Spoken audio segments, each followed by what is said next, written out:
జైపూర్ వేదికగా ఆర్సీబీతో జరిగిన మ్యాచ్లో ఆర్ఆర్ టీం ఒక డామినేటింగ్ విక్టరీ కొట్టారు. మెయిన్లీ వాళ్ళ స్టార్ బ్యాట్స్మెన్ జాస్ బట్లర్ ఒక అద్భుతమైన సెంచరీ కొట్టి రాజస్థాన్ టీంను గెలిపించాడు. సో ఈ మ్యాచ్లో రాజస్థాన్ టీం అయితే ఆర్సీబీ టీం సెట్ చేసిన 184 టార్గెట్ని చాలా కంఫర్టబుల్గా చేశారు. అండ్ ఆల్సో మ్యాచ్ను 6 వికెట్ల తేడాతో గెలుచుకున్నారు. మోస్ట్ ఇంపార్టెంట్లీ ఈ సీజన్లో ఇది రాజస్థాన్ టీంకు వరుసగా 4వ విజయం. వాళ్ళు ఆడిన 4 మ్యాచ్ల్లో కూడా ఓపెనింగ్ టీం ఓడించారు. అలాగే హోమ్ గ్రౌండ్లో చూసుకుంటే ఏడాది వరుసగా 3వ విజయం.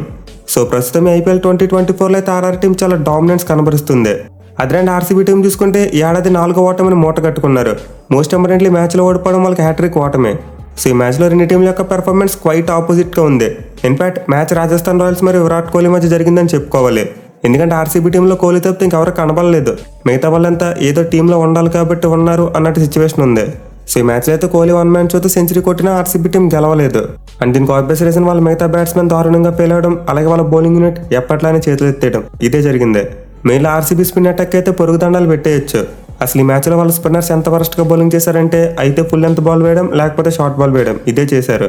సో ఈ మ్యాచ్లో అయితే రాజస్థాన్ టీం టాస్ కలిసి ముందుగా ఫీల్డింగ్ తీసుకున్నారు. అండ్ అన్ని టీమ్స్లో చేంజెస్ చూసుకుంటే ఆర్ఆర్ టీం ఎలాంటి మార్పులు చేయలేదు, సేమ్ ప్లేయింగ్ లెవెన్తో వచ్చారు. బట్ ఆర్సీబీ వాళ్ళ టీం సెలక్షన్ మాత్రం అవుట్ ఆఫ్ ది యూనివర్స్. నిజంగా నాకు వాళ్ళ టీం సెలక్షన్ చూసి నవ్వు వచ్చింది బాగా. సో ఎందుకంటే ఒకసారి వాళ్ళ టీం చూడండి, బాగా ఆడుతున్న ప్లేయర్స్ని బెంచ్ మీద కూర్చోబెడుతున్నారు.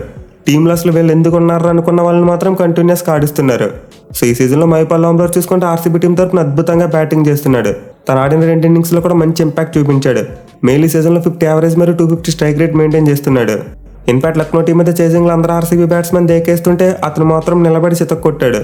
బట్ లాస్ట్ మ్యాచ్లో అంత బాగా ఆడిన ప్లేయర్ను ఈ మ్యాచ్లో బెంచ్ మీద కూర్చోబెట్టారు. ఎందుకురా అంటే తెలియదు. ఇంకా నెక్స్ట్ వైశాఖ్ విజయ్ కుమార్. అసలు కేకేఆర్తో జరిగిన మ్యాచ్లో ఈ బౌలర్ అంత అద్భుతంగా బౌలింగ్ చేశాడు. మిగతా ఆర్సీబీ బౌలర్స్ అంతా కేకేఆర్ బ్యాట్స్మెన్ చేతిలో నలిగిపోతుంటే ఇతను మాత్రం బ్రిలియంట్గా బౌలింగ్ చేశాడు. తన స్లోవర్ బౌన్స్తో కేకేఆర్ బ్యాట్స్మెన్ యొక్క స్పీడ్కి అడ్డుకట్ట వేశాడు. బట్ ఆ తర్వాత 2 మ్యాచెస్లో చూసుకుంటే అతనికి ప్లేయింగ్ లెవెన్లో ఛాన్సే రాలేదు, బెంచ్ మీద కూర్చున్నాడు. కానీ ఆర్సీబీ టీం వల్ల కాదని ఎవరిని ప్లేయింగ్ లెవెన్లోకి తీసుకుంటున్నారు. ఓవర్కి 12 పరుగులు ఇస్తున్న మయాంక్ డాగర్ని తీసుకుంటున్నారు. ప్రతి మ్యాచ్లో కంటిన్యూస్గా ఫెయిల్ అవుతున్న రజత్ పటిదార్ని అంటి పెట్టుకున్నారు. అలాగే బ్యాట్తోనూ బాల్తోనూ కూడా సరిగ్గా ఆడలేకపోతున్న గ్రీన్ టీంలో పెట్టుకుంటున్నారు. సో ఫ్యాన్స్ ఎలా ఫీల్ అయినా సరే నిజంగా ఆర్సీబీ టీం సెలక్షన్ అయితే నాకు చాలా కామెడీగా అనిపించింది. మెయిన్లీ బిగ్గెస్ట్ షాక్ ఏంటంటే వాళ్ళ బ్యాటింగ్ కంప్లీట్ అయిన తర్వాత వైశాఖ్ విజయ్ కుమార్ని ఇంపాక్ట్ ప్లేయర్గా తెస్తారేమో అనుకున్నా. బట్ వాళ్ళు ఎలాంటి ఎక్స్పీరియన్స్ లేని స్పిన్ బౌలర్ హిమాన్షు శర్మని టీంలోకి తెచ్చుకున్నారు. అండ్ అతను చూసుకుంటే 2 ఓవర్స్లో ఆల్మోస్ట్ 30 రన్స్ ఇచ్చాడు. సో ఆర్సీబీ వాళ్ళకి టీం సెలక్షన్ ఎవరు చేస్తున్నారు కానీ నిజంగా పొరుగు దండాలు పెట్టొచ్చు. ఇక వాళ్ళ బ్యాటింగ్ విషయానికి వస్తే completely 1 man show. Virat Kohli తప్పితే మిగతా బ్యాట్స్మెన్ ఆడింది ఏమీ లేదు. ఎస్పెషల్లీ ఫ్యాప్ అవుట్ అయిపోయిన తర్వాత విరాట్ కోహ్లీకి అసలు సపోర్టే దొరకలేదు. మ్యాక్స్వెల్ చూసుకున్నా, సౌరవ్ చౌహాన్ చూసుకున్నా, గ్రీన్ చూసుకున్నా, ఎవరికి వాళ్ళు సింగిల్ డిజిట్ స్కోర్ చేసి బయటకు వెళ్ళిపోయారు. మెయిన్ ఆర్సీబీ ఇన్నింగ్స్లో చివరిలో చూసుకుంటే కెమెరూన్ గ్రీన్ పంపడం ఒక బిగ్గెస్ట్ మిస్టేక్. వాళ్ళు 18 ఓవర్లో సౌరవ్ చౌహాన్ వికెట్ కోల్పోయారు. అండ్ ఇలాంటి టైంలో వాళ్ళ ఫామ్లోనే దినేష్ కార్తీక్ను బ్యాటింగ్కి పంపాలి. బట్ కెమెరూన్ గ్రీన్ పంపారు. అతనేమో 6 బంతులు 5 పరుగులు చేశాడు.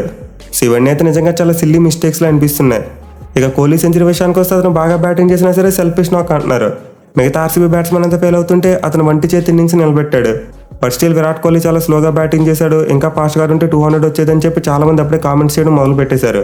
సో విరాట్ కోహ్లీ సెంచరీ గురించి అయితే నేను సెపరేట్గా మరో వీడియో చేస్తా. ఈ వీడియోలో చెప్తే చాలా పెద్ద అయిపోతుంది. అతను 157 స్ట్రైక్ రేట్తో ఆడినా కానీ కొంతమంది తలకలేని వాళ్ళు అతను ఒక సెల్ఫిష్ నాక్ అంటున్నారు. సో అతనిది సెల్ఫిష్ ఇన్నింగ్సా లేకపోతే ఒక గ్రేట్ ఇన్నింగ్స్ అనేది నేను వేరే వీడియోలో క్లియర్గా చెప్తాను. ఎనివే కోహ్లీ అయితే ఓవరాల్గా 72 బంతులు 113 పరుగులు సాధించి తన ఐపీఎల్ కెరియర్లో 8వ సెంచరీ కొట్టాడు. అండ్ ఐపీఎల్ హిస్టరీలో ఇప్పటివరకు కోహ్లీకి తప్పితే మరి ఇతర బ్యాట్స్మెన్కు కూడా ఇన్ని సెంచరీలు లేవు. ఇక అతనితో పాటు ఫ్యాఫ్ డు ప్లెసిస్ కూడా 33 బంతులు 44 పరుగులు చేశాడు. సో ఇద్దరు కలిసి అయితే ఫస్ట్ వికెట్కు 14 ఓవర్స్లో 125 పరుగులు జోడించారు. అండ్ ఈ స్కోర్ చూసిన తర్వాత ఆర్సీబీ టీం ఈజీగా 200 రన్స్ కొట్టేలా కనిపించింది. బట్ తర్వాత వచ్చిన బ్యాట్స్మెన్ సరిగ్గా ఆడకపోవడం వల్ల ఆ టీం 183 రన్స్ దగ్గర ఆగిపోయింది. మెయిన్లీ మ్యాచ్లో రాజస్థాన్ బౌలింగ్ని చాలా మెచ్చుకోవాలి. ఎస్పెషల్లీ వాళ్ళ స్పిన్ కాంబినేషన్ యజ్వేంద్ర చహల్ మరియు రవిచంద్రన్ అశ్విన్ ఇద్దరు మైండ్ బ్లోయింగ్ బౌలింగ్ చేశారు. మెయిన్ అశ్విన్ చూసుకుంటే అసలు అవుట్ ఆఫ్ ది యూనివర్స్. ఇద్దరు రైట్ హ్యాండ్ బ్యాట్స్మెన్ బ్యాటింగ్ చేస్తున్నప్పటికీ అతను మాత్రం నెక్స్ట్ లెవెల్ బౌలింగ్ చేశాడు. 4 ఓవర్స్లో 28 రన్స్ మాత్రం ఇచ్చాడు. తన వేరియేషన్స్ని పిచ్చికి తగ్గట్టు చాలా బాగా మిక్స్ చేసి అద్భుతంగా బౌలింగ్ చేశాడు. అలాగే చాలా చూసుకుని యాజ్ యూజువల్ తన లాస్ట్ మ్యాచ్ ఫామ్ని ఎక్కడ కూడా కొనసాగించాడు. 4 ఓవర్స్లో 34 రన్స్ మాత్రం ఇచ్చి 2 వికెట్స్ తీసుకున్నాడు.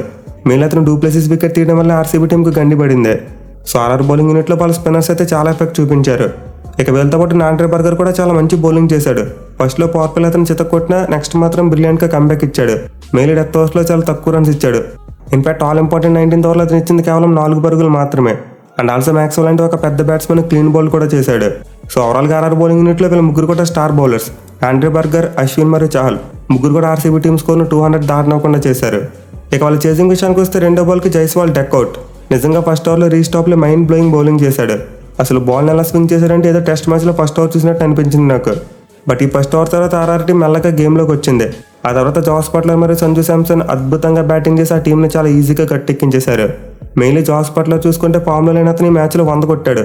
ఎస్పెషల్లీ ఈ మ్యాచ్ జాస్ బట్లర్కు 100వ IPL match. So 100 IPL match ఆడుతూ 100 కొట్టడం అంటే మామూలు విషయం కాదు. అది కూడా అతను లాస్ట్ 6 ఇన్నింగ్స్లో కలుపుకుంటే కనీసం 50 పరుగులు కూడా చేయలేకపోయాడు. బట్ ఈ మ్యాచ్లో 58 బంతుల్లోనే సెంచరీ కొట్టాడు. సో ఆర్సీబీ బౌలర్స్ పుణ్యం అంటూ ఫామ్లో లేని జాస్ బట్లర్ కూడా ఈ మ్యాచ్లో ఫామ్లోకి వచ్చేసాడు. అలాగే అతనితో పాటు కెప్టెన్ సంజు శాంసన్ కూడా ఎక్సలెంట్ బ్యాటింగ్ చేశాడు. కేవలం 42 బంతుల్లోనే 69 పరుగులు చేశాడు. సో ఇద్దరైతే ఆర్సీబీ బౌలర్స్కి ఎక్కడ కూడా ఛాన్స్ ఇవ్వలేదు. వీళ్ళ పార్ట్నర్షిప్ ఏకంగా 148 రన్స్, అది కూడా కేవలం 14.2 ఓవర్స్లోనే. అంటే ఓవర్కు 10 కంటే ఎక్కువ రన్స్ కొట్టారు. ఈవెన్ వాళ్ళకి ఆర్సీబీ ఫీల్డర్స్ కూడా బాగా హెల్ప్ చేశారు. క్యాచ్లు మిస్ చేశారు, రన్అట్స్ మిస్ చేశారు, మిస్ ఫీల్డ్స్ చేశారు. సో ఈ మ్యాచ్లో ఆర్సీబీ బ్యాటింగ్, బౌలింగ్, ఫీల్డింగ్ కూడా చెప్పడానికి ఏమీ లేదు. ఈవెన్ ఆర్ఆర్ వాళ్ళ ఫీల్డింగ్ కూడా అంత గొప్పగా లేదు. వాళ్ళు క్యాచ్లు వదిలేశారు, మిస్ ఫీల్డ్స్ చేశారు.